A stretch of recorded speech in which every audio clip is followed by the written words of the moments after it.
Again, 5, 4, 3.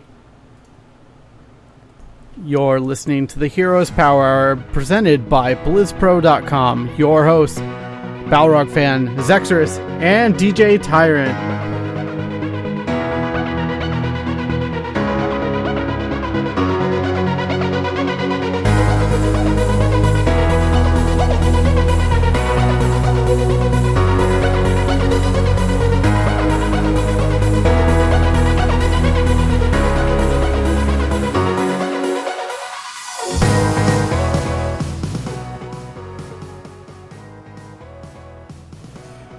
Welcome, everyone, to the Heroes Power Hour. This is a Heroes of the Storm podcast brought to you by BlizzPro.com. I am your host, DJ Tyrant, and with me is the wonderful ragtag crew of the Heroes Power Hour. Right below me, to my left, is a Balrog fan BP. How are you doing, man? I am doing just wonderful. Another exciting couple of weeks of Heroes of the Storm. I know you couldn't make last week's show, but we did end up playing some games and had a pretty good time. Awesome. And with us is our resident expert at Heroes of the Storm, P-Flame G. Definitely the best player out of our group. How are you doing, man? Doing pretty good. It's been a busy week. I haven't gotten a lot of games in general in, but, it's a good week. I feel like if Willie was here, he would have challenged you on that best player here thing. I know. He would have, but, he's not, so.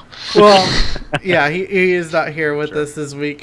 He's busy doing things, doing Willie things. He had Willie things. Prior engagements. Yes, this happens from time to time.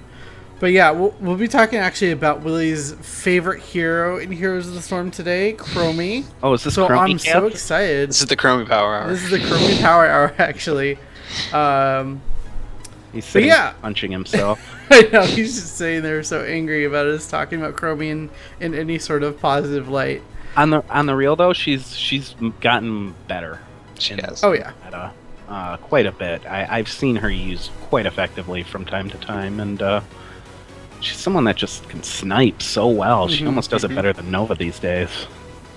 She doesn't have to get as close as Nova does, right? Yeah, exactly. But as far as our week in Heroes of the Storm, I've played a bunch of quick match. I'm a little burnt out on competitive in Heroes of the Storm right now. So I'm just having fun picking fun silly heroes. I played a bit of Murky last night and had a blast. But mostly I've been casting because the past 3 weeks we'll talk about this in a bit, but the qualifiers for the first North American Regional of the fall season happened, and I was able to cast those, and they were really fun and long days, difficult days a little bit, but a lot of fun to see the talent that is coming up from the roster apocalypse of the remains of the summer season of Heroes of the Storm in North America. I want to commend you for doing a really good job too. I got to catch some of it one of the days. Casting's a thankless job for the most part. I mean, a lot of people think like it's just all glory. You get to be up on the big stage but a lot of casters are kind of like in the middle, and they have to deal with a lot of toxic Twitch chat, which is never fun. And you handle yourself very well. Thank you. DJ, so I appreciate that. And this weekend was really interesting just because of A, the controversy, and B, we were following the path of Chew8's team. And if you're familiar with Chew8, he's a very, very popular streamer on Twitch for Heroes of the Storm, and his chat gets a little bit silly. So that was fun to navigate. I think they're a tough crowd, but when they warm up to you, they're very endearing. No, that's how a lot of big streamer crowds are. I feel like. Yeah, they gotta throw you on the fire a little bit before they'll accept you. See if you can deal with it. Right. Oh yeah, but Balrog fan, how was your week in Heroes? What heroes have you been playing? Have you been playing Hero League or just mucking it up in quick match? Mostly mucking it up in quick match, and a lot of it was last Tuesday. Unfortunately, I'm still kind of infected with the WoW bug, so a lot of my game time has gone to Warcraft. I still love Heroes. I have a disease right now, and it's called leveling my alts. So I'm looking forward to playing tonight. Honestly, I really I love where the meta's at right now. So it's nothing at all against the game. It's just my own. Yeah, no, I totally understand. That patch came out, and I still need to go through all my bags and banks and finally get rid of a bunch of gear that I have just sitting around. I literally have 11 years of gear just sitting on my main. It's absurd. Small side tangent for WoW. That new customization system is amazing. That is so cool. Just like now it's my time. I've got my outlaw rogue I'm leveling up because I want to be a pirate. And then as soon as it gets to 100, it's time to go kill guards until I can get friendly with the Bloodsail Buccaneers and buy a nice pirate hat. I've got it all planned out. There you go. No, that's great. P-Flame G, how has your week in Heroes been? Have you gotten a lot of time in Heroes? I know you've been really busy this summer.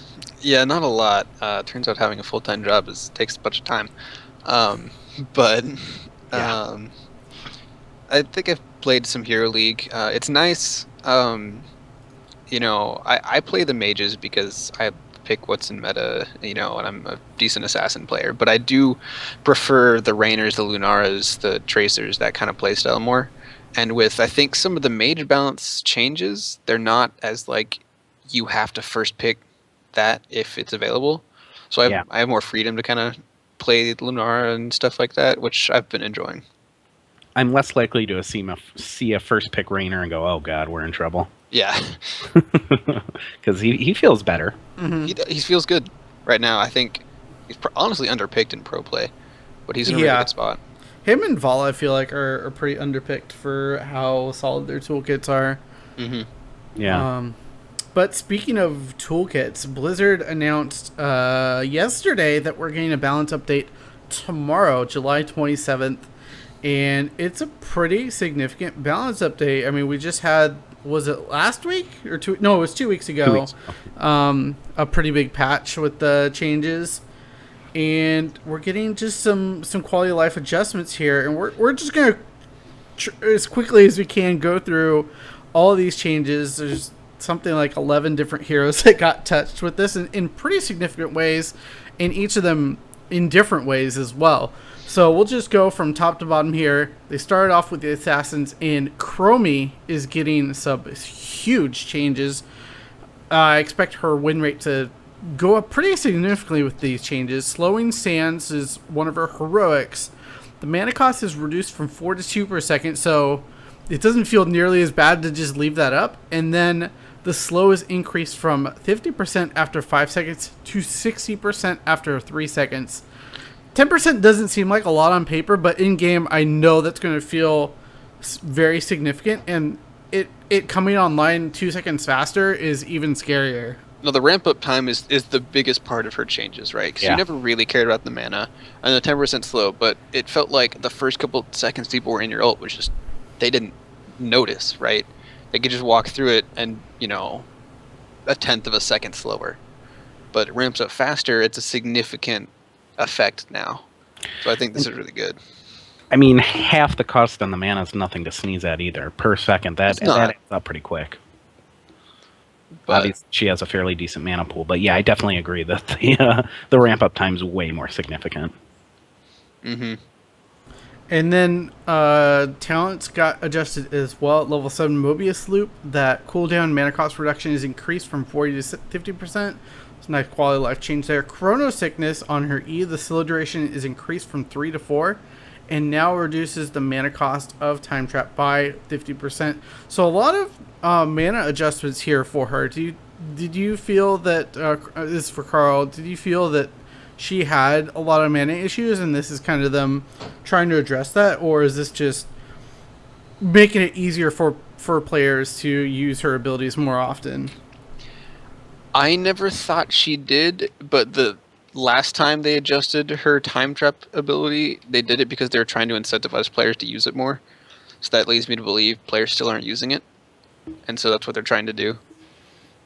I mean, it's just a talent, but they're saying, okay, y'all are hitting Q and W all you want, but you're not really using E effectively. So I think that's the reason for the change. Yeah, I mean, this doesn't change how difficult it is to set up properly. So, I mean, I don't think this will be a huge change. Charlie, did you have any thoughts on the level 7 talent changes on Chromie at all, or? Not too much. I would love to see like a number chart on Mobius Loop to see, now that it's at a 50% reduction in cooldown, if that actually ups the damage or lowers the damage on players who use it efficiently and quickly. Like how much you actually have to cast Mobius Loop, or cast Dragon's Breath with Mobius Loop as your talent to break the damage reduction versus cooldown thing. That's so much math I couldn't even begin to really put my head around it.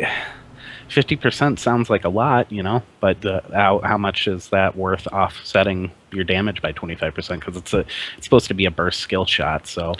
Yeah, it's a playstyle thing, right? If you're throwing out your W on cooldown, and you're just throwing it at this pack of enemies and trying to get it off as often as possible, it's a damage buff. If you are in a Tyrande comp or something, and you're trying to unload one combo that's going to do 75% of somebody's health, and you know they're going to be locked down and hit by it, then you don't want it, because it nerfs your burst. So I think if you're playing her sustained, I don't know the exact numbers, but I think, that's just generally how it works, and I think it tends to work out pretty smoothly. It seems hard to get away from Dragon's Eye, though. I mean, that extra 25% damage for a pure shot is just...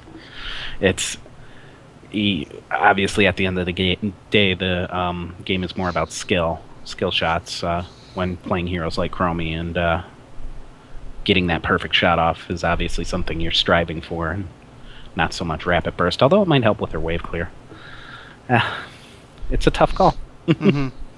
And level 20, her heroic upgrade got a little bit adjusted here. The pocket time slow increased from 70 to 80%. So that's kind of bringing it in line to the base change that they did to it. They wanted to make that storm talent feel more impactful there. But I think most people generally pick past and future me. But the damage is being reduced from 50 to 40%. It's always been scary. It'll still be scary, just slightly less so. But other than that, these are pretty good changes, I think, overall for Chromie, and I'm excited to try them out and see how she does now. Should be good. Any final thoughts on Chromie?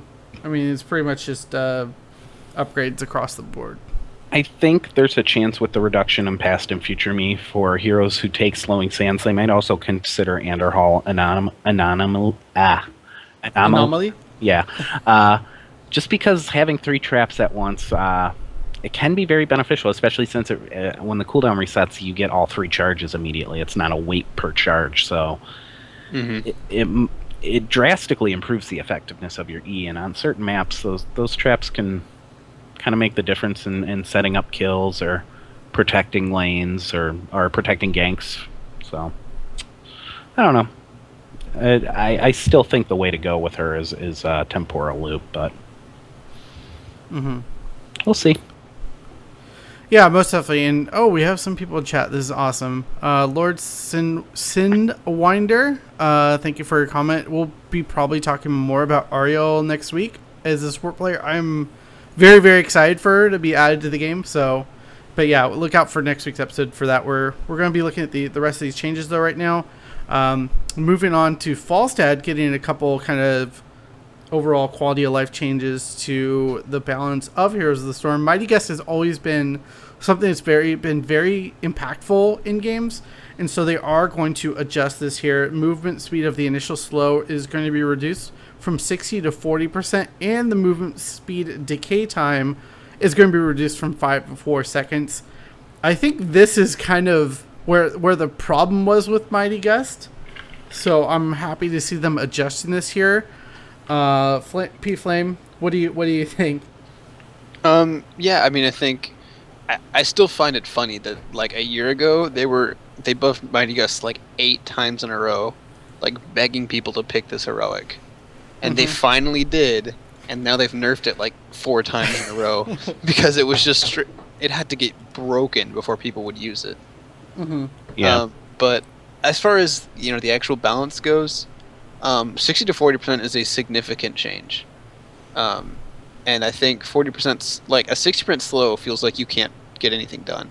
40% slow is like, I'm slow, but I can still get out. So I think, it's definitely it's a nerf. I don't think this is going to make Falstead garbage. No, absolutely not. So it's probably a pretty reasonable change. The functionality. Oh, go ahead.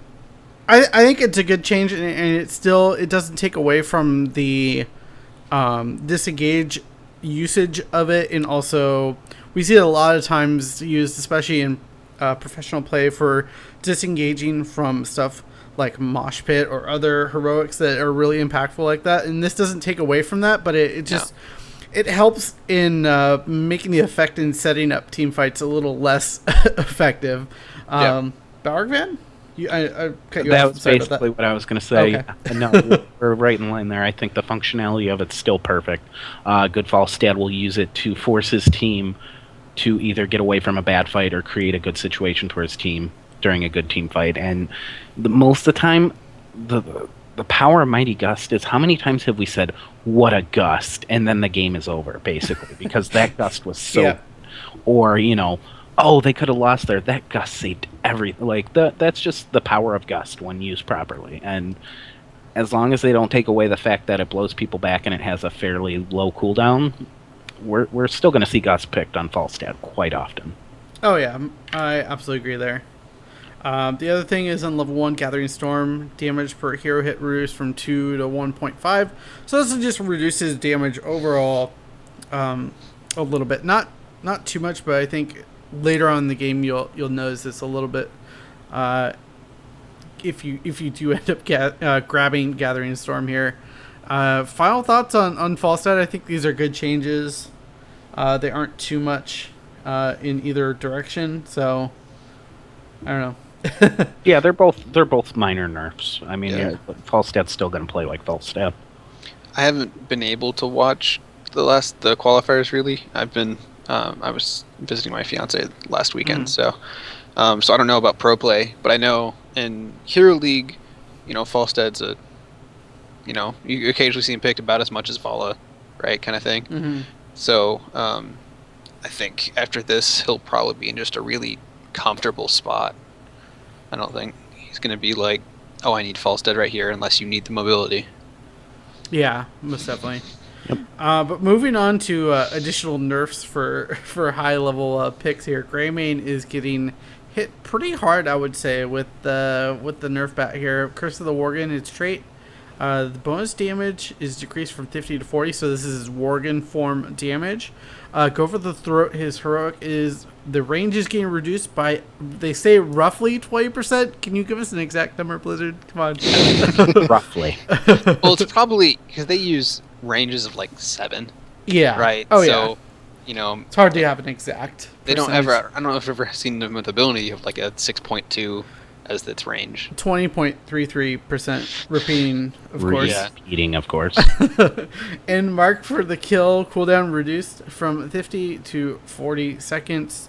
So they're really trying to get people to pick marked for the kill here, I believe. They're doing the same thing they did to Gust. Yeah. With this. It's going to be like a 10-second cooldown, 50% vulnerability by the time people start picking it. Yeah. I always liked mark for the kill. Like, when I played him the little bit I did, I was like, this ability is pretty good when you're trying to focus down a target. It really lends itself to those Tehran comps you were talking about earlier, Carl. Because, I mean, it lets you take one hero out of the fight. At some point, jumping around and killing a bunch of heroes at once in the perfect situation, it's not as easily presentable as locking one hero down and creating a 4v5. So, exactly. 40-second cooldown, I mean, we could start seeing it. You're going to get 2 marked for the kills for every go for the throat. Yeah. At this point, because of the cooldown. Don't reset the go for the throat. It's not as good. Yeah. Yep. Plus, you got range on mark for the kill. You gotta get up there and get real dirty with the Worgen action if you go for the throat. So I guess kind of to close out Greymane a little bit, there wasn't a whole lot of changes, but they're pretty significant changes. Do you think this is going to move him away from being picked so much, or just force players to approach Greymane in a bit of a different way? Like, maybe really seriously thinking about Marked for the Kill and its viability at this point. I mean, Marked for the Kill isn't a terrible heroic. You just have to be really focused. Marked for the Kill was targeted to be busted. Yeah. Honestly, because 98% of the time when you're in unorganized play, mm-hmm. You don't know when your team's going to set up a stun, and you're going to throw it at somebody, and they're going to juke, or your ETC is going to knock them back, or something's going to happen, it doesn't connect, and that's why it's weak. So, if you land the Marked for the Kill, it's a fantastic heroic. But as far as Greymane goes, I think he'll need some more nerfs after this. It's a good step. I like how they kind of balance the heroics to make them viable, and I think the trait, just like a strict damage nerf in Morgan form, is good. So I agree with the changes. I don't think they're done. Yeah, I mean, they kind of said it in the comments there. They're like, well, we overdid it. We were going for this, and we ended up just giving him bigger burst and the potential to PvE by himself. So I think he'll definitely be less of a laner and merker now, but I still think he's a strong hero choice. I played Greymane a bit the past couple of weeks, and he's definitely like it's super easy to just go and grab a camp in Worgen form. The damage in Worgen form is just insane. So it'll be interesting to see how this change does. But moving on, we do have some changes to the newest hero in Heroes of the Storm, Gul'dan, who, by the way, is down to 10,000 gold today if you were waiting for that, which I was. So I will be picking him up today and playing him some. Gul'dan stats, the base health increased from 1650 to 1700, so a small health buff, but health regen increased as well from 3.44 to 3.54. The abilities, that Fell Flame is cute, damage increased from 181 to 200, and then a couple talent changes here. Chaotic Energy at level 1, mana refund increased from 25 to 40. In level 4 health funnel, the cooldown reduction is increased from 6 to 7 seconds. And at level 13 health stone, the heal amount is reduced from 30 to 25% of maximum health. Carl, I think you've played a little bit of Gul'dan. What do you think of these changes? I mean, given the hot slugs, he doesn't feel too bad when I play him. But given the hot slugs, win rates and stuff, I think the damage, the health, and the damage, they're just strict stat buffs. You can't ever really go wrong with a stat buff as far as trying to make a hero better. Like I said when he released, I think the thing that would make him feel better is instead if they'd reduced E cooldown. But, I'll leave that up to their designers. I never took Chaotic Energy.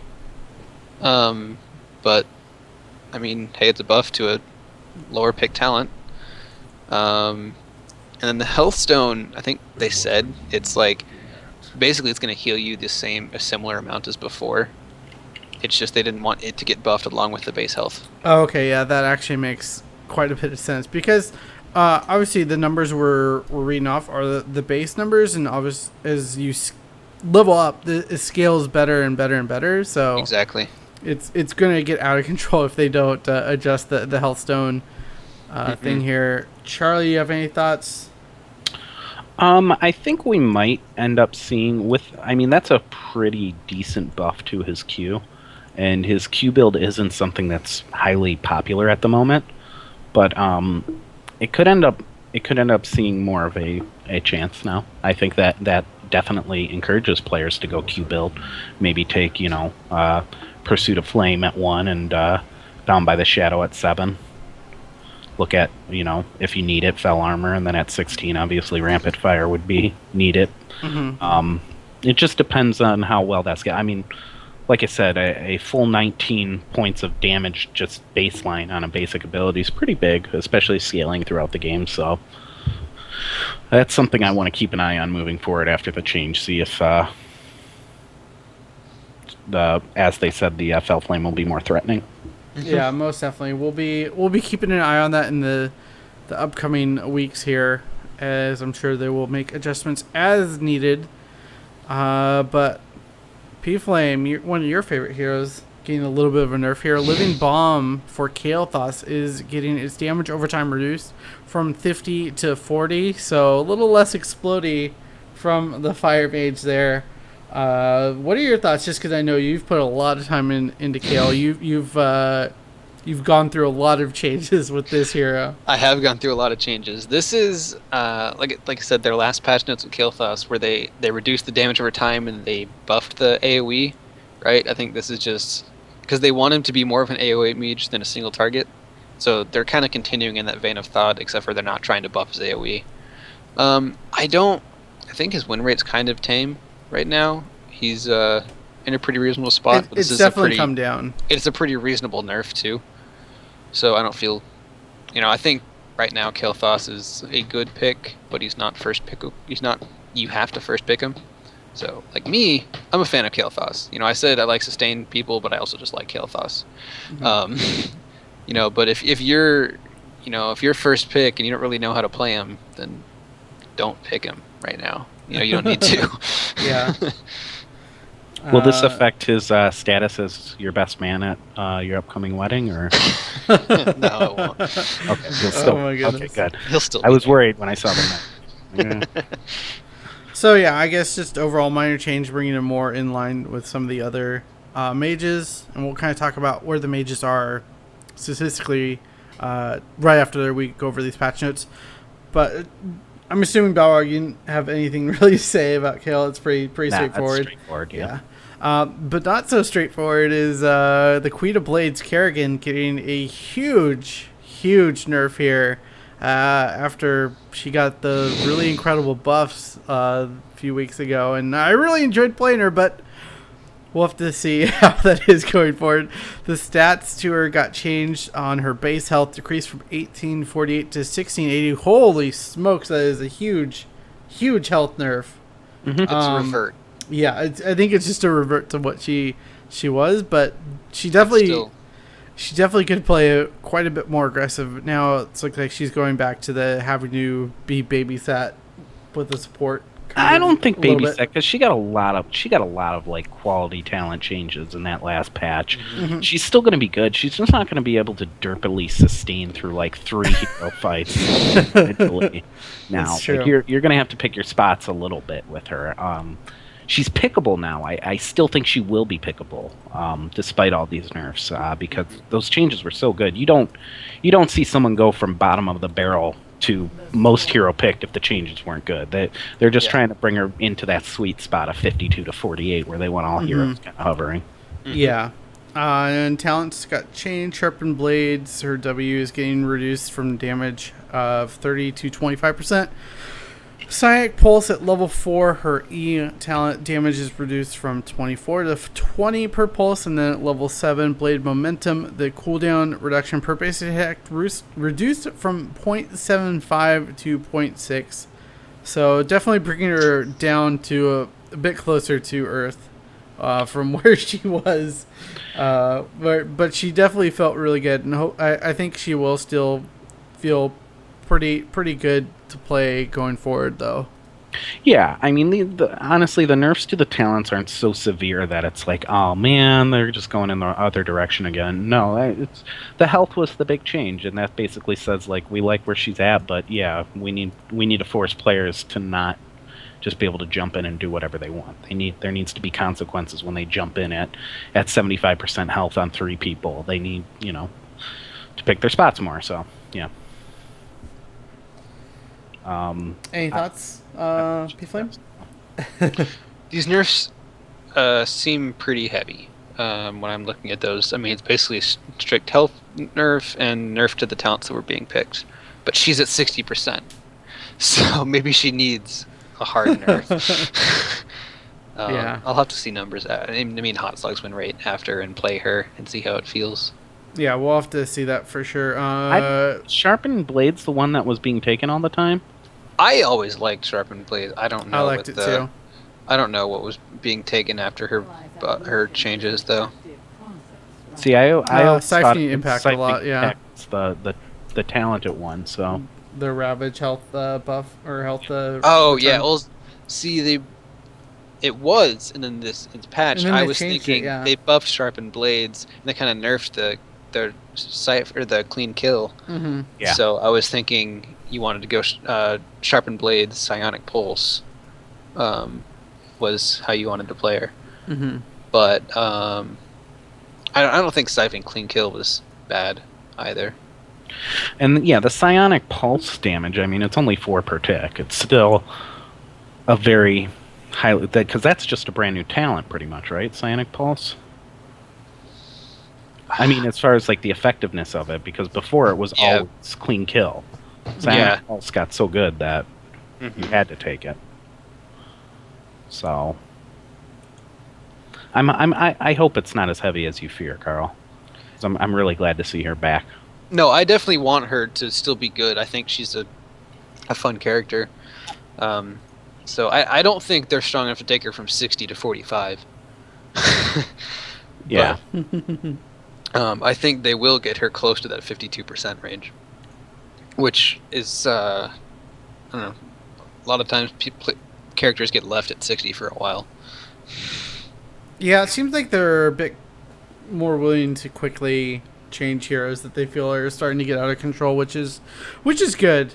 But speaking of heroes they feel are starting to get out of control, Brightwing is getting the Rhaegar treatment, I guess.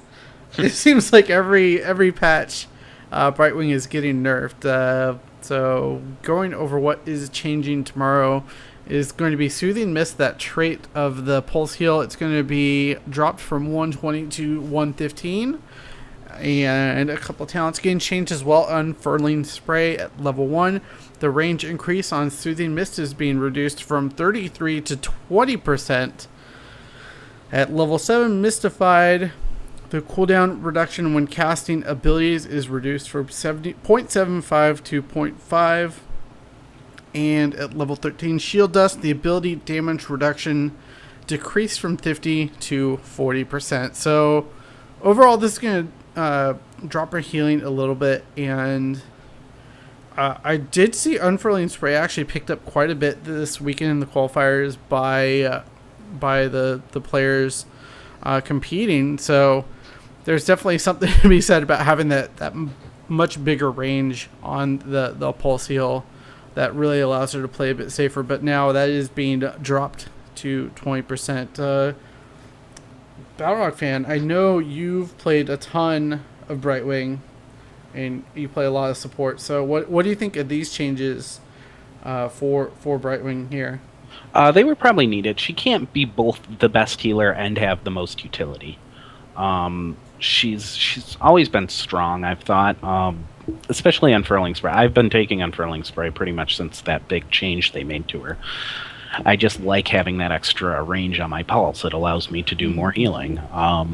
So to see it brought down a bit doesn't surprise me much. The Shield Dust one kind of hurts, I would say.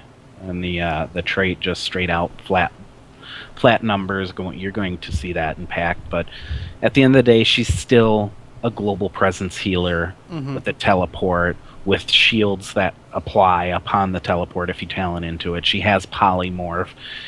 I've seen some amazing boss steals with her alternate ultimate. I'm drawing a blank. Emerald Wind. Emerald Wind, yeah. I've seen some amazing boss steals with that. Blink heal's still a teleport heal. She's got a lot of utility. So to see them address her ability to just put out massive numbers with healing is probably justified.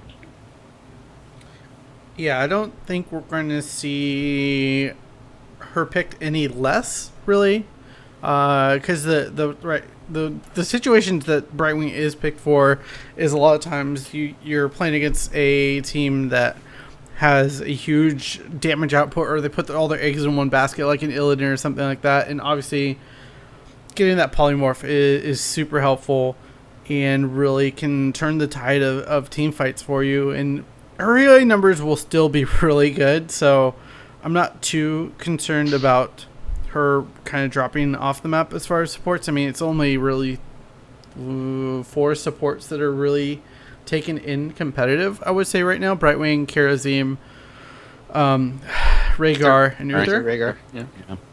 So I don't think that's going to drop her out of that and bring someone else up, really. Yeah, the problem is Lily's too easily taken out of the equation, and Tehran's never there because she's the healer. She's there for utility, and obviously it's the same deal with Morales. She's taken out of the equation much too easily at that level of play. So, yeah, we'll probably still see the same 4. Yep. So moving on to specialists now. I mean, we kind of talked about how this was going to be the specialist patch. So they're really touching a lot of these heroes. Medivh, the most recent specialist, his portal now is going to be easier to click, and the cooldown on using a portal has been reduced from half a second to 0.25 seconds.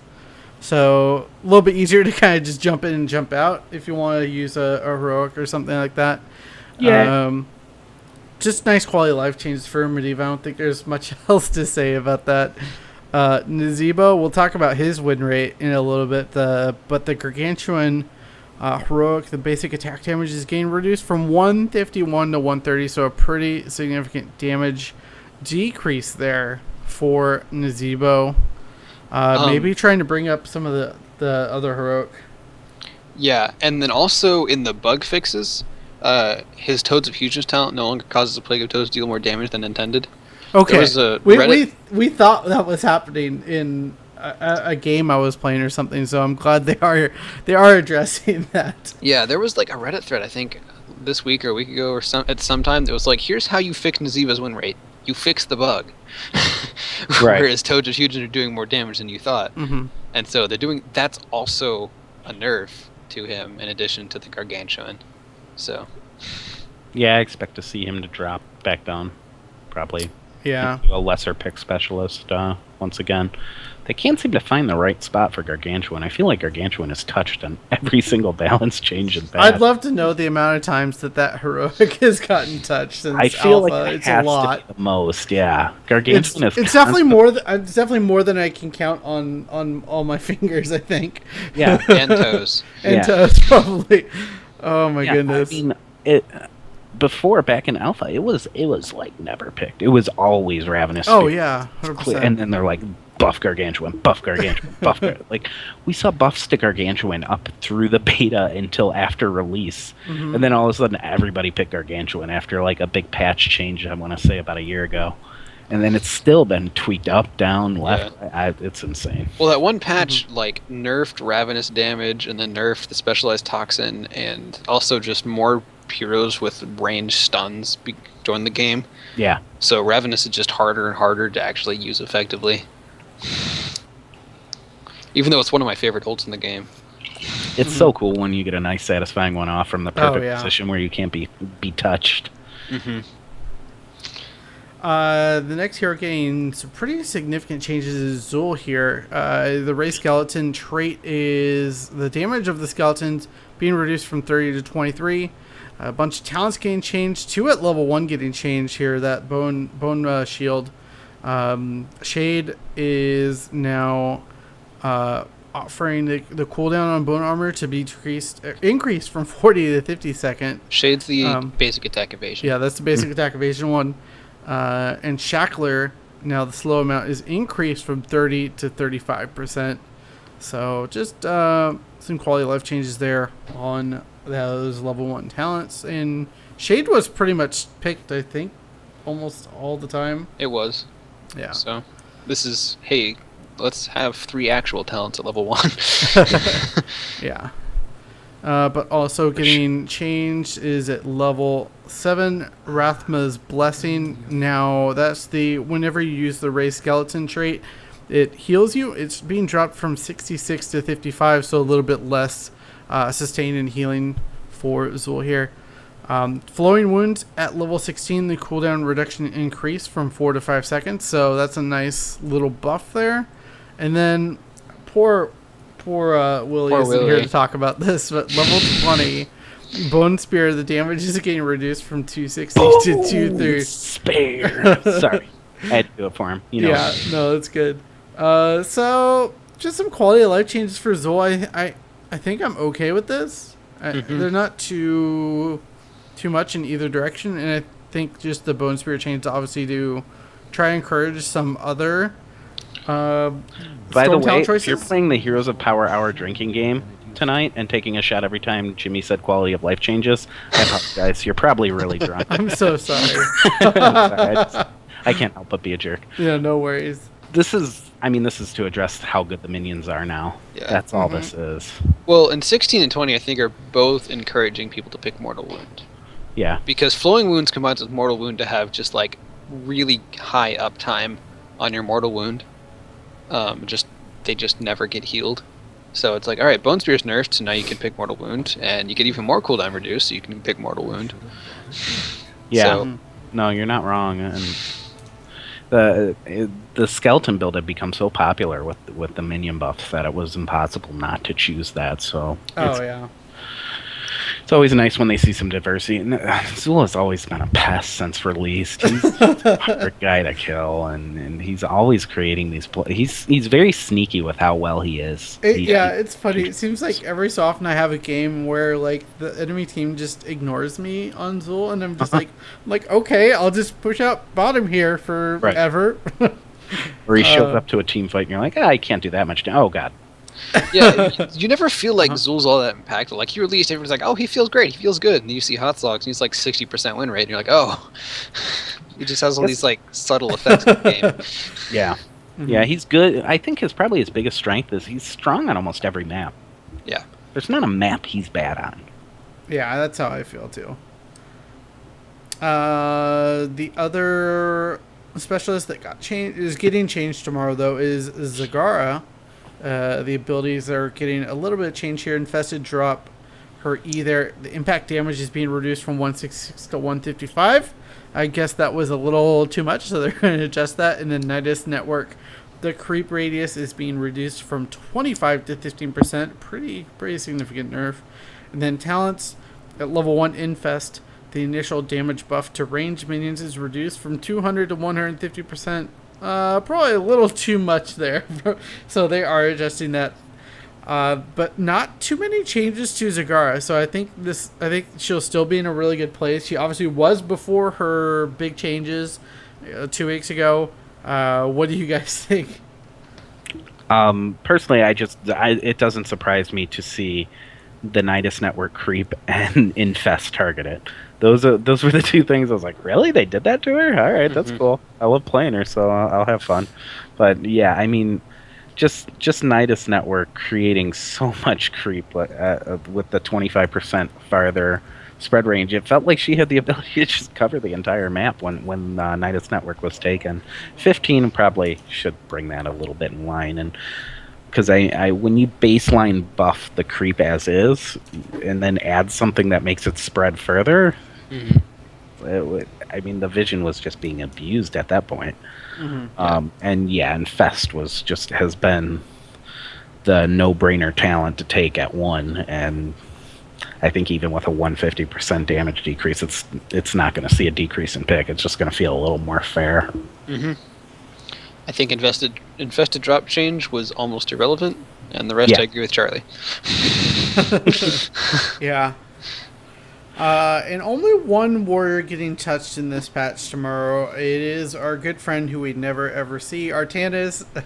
Trixler got a hold of the balance team. Yeah, Trixler apparently is running the Heroes development team now. He shaved his head and he looks like Dustin Browder now. No, not really. But the base stats are getting changed pretty heavily here. Health increased from 2245 to 2470, and the health regen as well increased from 4.68 to 5.15. Talents as well, level 7, his warp sickness talent there, the slow amount is being increased from 30 to 35%. I'm just going to say it, this isn't going to change his win rate very much. Do you think it's a quality of life change? It is, but you still need another warrior with Artanis. I agree. Yeah, he's not a guy you're going to see picked very often. Not in the competitive scene, anyways. He fits on very, very limited team comps, and while this helps him in that regard, it still doesn't make him a real tank. Okay, looking at this developer comment, so I swear that Trixler wrote this, because the developer comments are, Artanis asked us for some buffs, and we thought he was a pretty chill guy, so we gave them to him. I swear that is actually in the patch notes. So go and look at that on the Battle.net site. Oh my gosh. Trixler, you're silly. So Arthas's health at level 1 is 2686. So he's not too far off of Arthas as far as base health goes. And he has, unless Arthas has Army of the Dead, he has much better sustain with that trait. I don't think he provides the CC to be your only tank is really the issue. But his survivability is going to be really good. Warp Sickness, the change to that could be significant. I mean, I'd have to play around with it and see, but I don't know. I just think his toolkit isn't quite there. I don't know if Blizzard just needs to do a whole revamp of Artanis to get him kind of viable, or if they're happy with him not being necessarily a competitive hero at this point. Because with 51 heroes in the game, 52, I think, not every hero is going to be competitive viable. It's going to be really hard to balance every single one for that. I mean, we see this in every single MOBA pretty much. Even Dota 2 has a lot of heroes that just do not get picked, and same with League. But Artanis, I don't know. I'll try him after the patch, just because I like him as a hero, and I bought that Shogun skin, so I feel like I should get my money's worth out of it. But yeah, any other thoughts on Artanis before we take a quick look at the bug fixes? I know you talked about the Zebo one, but yeah, I just want to throw in something about the bug fixes when we get to that. I mean, then let's get into them. Okay. I just want to preface this with, on the 20th, a lot of the stuff we didn't get to cover was addressed. A lot of the bug fixes, the problem with Leoric's damage, the problem with Zagira's Maw radius, the problems with Raynar, the problems with Asmodan, things like that. The things that were either making heroes seem way weaker or way too strong was addressed 6 days ago, which we didn't cover on the show. So all of that stuff that was a problem got fixed. That's why the bug fixes here are so little, because this was basically just a bug hot fix on the 20th. Yeah, and that's why you saw a lot of the heroes be banned out, or you couldn't use certain abilities on certain heroes, or certain heroics, not just abilities, but heroics specifically. But yeah, the bug fixes, there's been a lot of talk actually amongst the community about body blocking, and they're addressing that here with collision detection stuff. Heroes can no longer be pushed by walking another hero into them. And heroes who are channeling an ability can no longer be pushed when another hero walks into them during the channel. So, some changes to body blocking here. Yeah, this is to address the fact that people are kind of worried they were getting rid of it, because it looked like there was big problems with the body blocking where you could just kind of like, oh, Diablo's in my way. No thanks, get out of here, sir. So, you can actually hold your ground and stand there now, as it was always intended to be a mechanic of this game.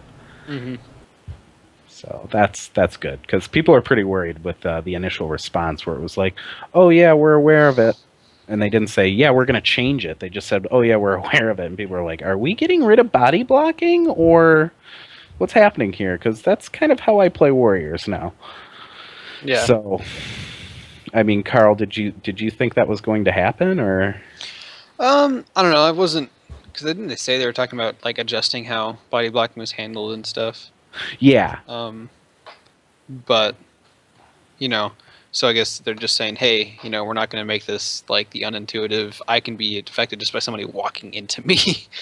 So I don't know. I think it's a good fix. But.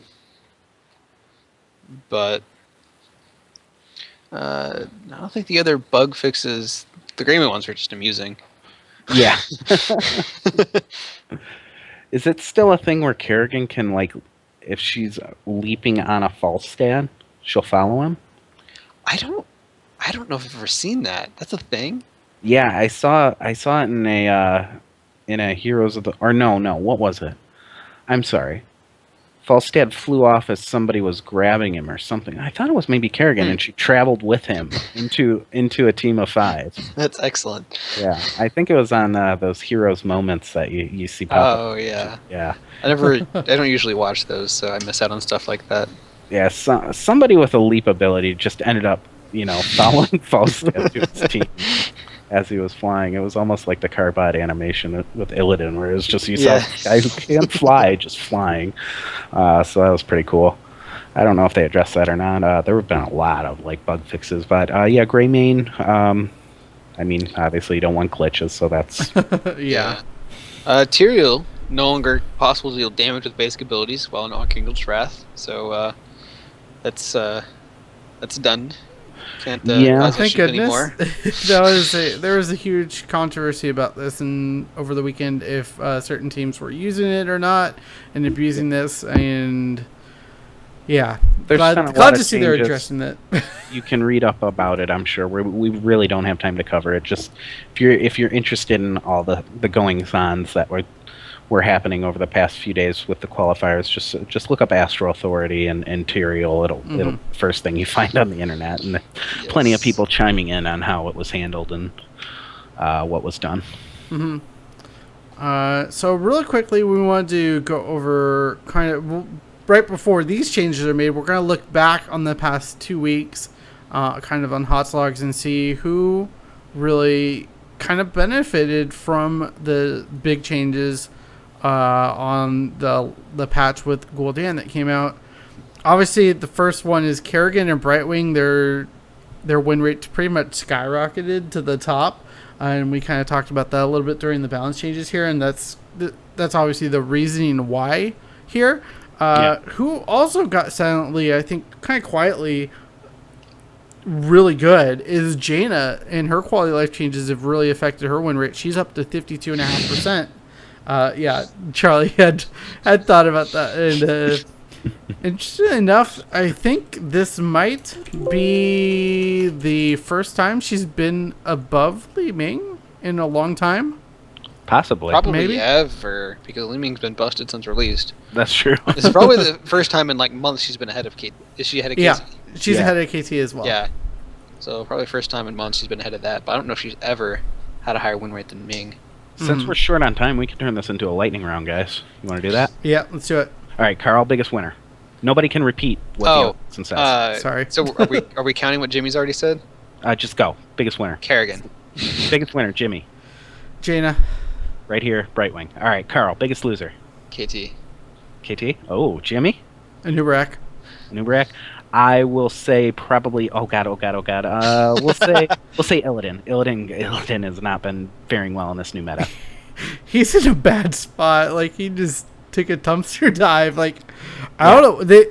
Blizzard has the hardest time balancing him because I feel like really Kerrigan good. and Illidan have never been good at the same time. I don't think they have. No, that's true. No, they definitely kind of bounce off each other. Yeah. Okay. Favorite hero change, Carl. Oh, probably Brightwing. Brightwing? Okay. Jimmy? It can be a winner or a loser. Kerrigan? All right. I'm personally going to say Jaina. I've enjoyed playing Jaina. I don't have many assassins I actually really like playing, and yeah, I like Jaina now. So, boom, knocked it out. We did it. Definitely. We kept it tight and nice. We stayed tight. We stayed tight. It was good. We have a few more minutes, so I want to really quickly touch on this. It was spec'd out to be the what's hot on Reddit. That's why I wanted to do the lightning round, because I wanted to make sure we had time for this. Yeah, Charlie, you were the one who picked this out, and it's been a lot of the talk of the community of Heroes of the Storm, the Blizzard community as a whole, and really outside of Blizzard community. What do you think about this? What is this we're talking about? Why is it so crazy? Okay, well, if you haven't heard the story, basically, someone who was silenced decided to start threatening Blizzard. Was this via Twitter? Facebook, yes, it was on the Facebook page. God, the silence player takes to Facebook to... anyways, he basically started threatening Blizzard employees with an AK-47. He said he had opportunistic tools, and Blizzard should be careful about silencing players. Basically, everything you expect to hear out of a silence player. I mean, generally, if you do enough to get yourself silenced, you are probably the worst. And this guy took it even. I mean, he pretty much wins the medal. And not only did Blizzard and the FBI swiftly respond to this guy and kind of make him regret every decision. I am so happy to hear that there is a chance that I believe he will do up to 5 years in prison, and $250,000 fine is the maximum penalty. I really hope they hit this guy with everything. I am so happy to hear that someone like this is actually being made an example of, because you cannot do that in this day and age. You can't pretend like you're going to violently assault and hurt people, and to turn a video game into that, it's kind of like, I don't know. It's just kind of a cautionary tale for people who walk that line of being rage-filled trolls and who want to ruin online gaming for other people. Yeah. It can go south in the other direction. Don't let that be the way you play video games. Play video games for fun. Have fun with people. If you're losing, who cares? Make a joke out of it. Laugh with your friends. Talk with people. To take Big this bone spear. Big bone spear. Big bone spear, yeah. Jeez, I was about to be like, hey, I want to take this a little bit seriously, though.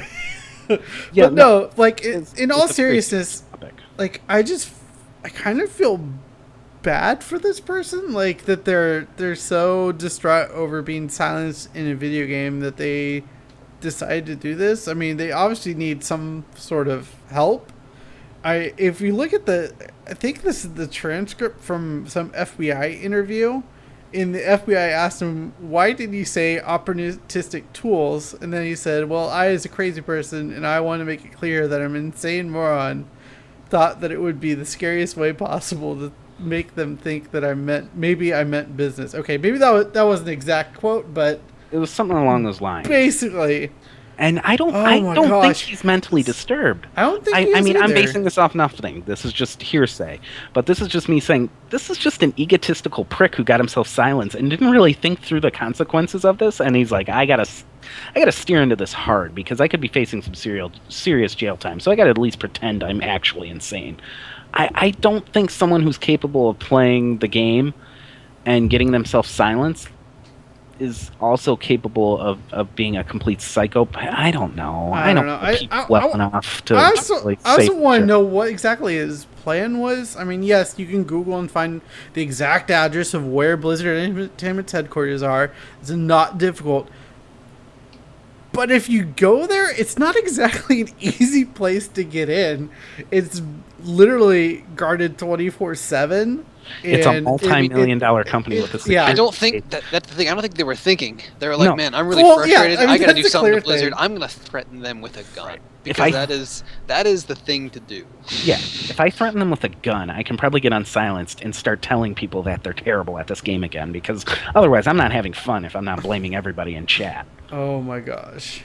No, I know. It's a sad story, but also I feel optimistic towards it because this means that the FBI is finally taking online threats like this seriously, and this is going to get better for people who are harassed online. I mean, if they take this seriously for a corporate entity, they need to be taking this seriously for individuals as well. We've seen this a lot of times. We saw, what's her name, Leslie Jones, the actress in Ghostbusters, get basically run off Twitter because of threats similar to this. And hopefully things will get better in the future. And it just all comes down really to being a better example to people and just kind of, I don't know what the solution is. There's no super easy solution, but just being better people in general will make this hopefully better in the future. Trash talking your teammates doesn't ever do anything good. In a game like League, where there's an all chat and you can talk to the enemy team, I'm okay with the appropriate level of trash talk when it comes to playing mind games with your opponents. If you tell somebody, haha, you missed that, and then you say it again the next time they miss something and you put them on tilt, fine, that's cool. But starting to use bigot terms or anything, anything, whatever, just don't get personal and attack people. Play the game, have fun. There's no benefit to talking badly to your team at all, so there's really no room for it in this game. Definitely agree. I don't know, Carl, any more thoughts on this? I mean, you've played a lot of competitive games, so you've kind of seen. I think you've seen a lot of the toxic. So I've yeah, I've seen plenty. But yeah, I mean, I agree. What? Wouldn't you say a lot of the higher level players like you, though, Carl, they're actually more on the respectful side? It's when you're in the dregs of heroes where you see a lot of the silent stuff. So, from what I hear in League, it's like gold and plat that are the worst. Because you're starting to think you're good, and so you're blaming everybody else that you're not higher. But once you're in like diamond and master and stuff, it's kind of like no one cares. Yeah, they've identified what lost them the game, and they're not going to call people out and yell because everybody knows what happened. It wasn't somebody intentionally messing up. It was just a mistake that happened during the course of the game, which happens sometimes. So and then sometimes bronze can just be a mess because there will be people who are so busy typing they forget to play the game and they can't even ever win, so they end up in bronze. But yeah, I see it more in quick match than I do. I see it more in quick match and low level team league than I do in other formats of heroes. That's yeah. Now with Hero League. I'm sorry. Now with the unranked and Hero League being in the game, like.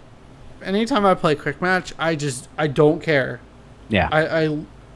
I'm there to just have fun. I don't care too much about winning, but yeah. Quick match is for testing out my alternate Tassadar builds at this point. Exactly. Your DPS Tassadar build? Yeah. Oh, there we go. Yeah. Getting it in. It's going to be good. But yeah, that is going to bring us to the close of episode 67 of the Heroes Power. Thank you everyone for coming and checking out our podcast about Heroes of the Storm. We really appreciate it, and thank you everyone for the support in Twitch chat. And any closing thoughts from anyone? Besides, we'll be playing games right after this, so if you're interested, sound up in chat. Join in the Heroes client / join BlizzPro, and we'll see you there. Make sure you're checking out heroesofstorm.blizzpro.com. If you want to donate to our Patreon, you can do that, patreon.com/heroespowerhour. It'll say Jimmy is creating podcasts because that is what he's doing. Any more plugs? If you're looking for other Heroes of the Storm podcasts, make sure to check out the most recent episode of Stormcast, as a good friend of the show, Alebeard, was on there this week. So make sure to check that out and get quality some of life insight on Vala. Yes, and quality of life podcasts. Willie will be back next week. So all you Willie fans out there that are like chomping at the bit, wondering where Willie is, he will be back next week. Yep. So. And we will see you next week for episode 68 of the Heroes Power. Remember to stay tight. Stay tight. Stay tight.